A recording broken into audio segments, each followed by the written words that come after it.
now that my new steering is installed, I wanted to talk to you about a couple of different torque marking options from Revlock Race Supplies and the best time to use them. So the first one is their paint marker, which is really awesome to be able to throw into your trail bag and have it whenever you need it.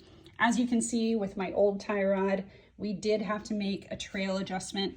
I will post a picture of that right here for you to see and get some chuckles out of. Usually when you're having to make an adjustment on the trail, it's less than an ideal situation, and it's still really great to be able to put a torque mark onto your jam nut and the assembly so that you can continue with whatever it is you're doing, your wheeling, your racing, and still have a visual aid to make sure that nothing has come loose. So if you're doing a fresh install in the garage, I highly recommend Surelock from Revlock Race Supplies, which is a little bit more of like a puff paint that takes some time to dry. But if you read here right on the back, it does say apply to a clean surface. So this, great for doing installs at home. And the paint marker is great for when you're on the trail. It doesn't matter if it is greasy, dirty, muddy, whatever, just throw a mark on there and you can still have a visual aid to make sure everything stays tight.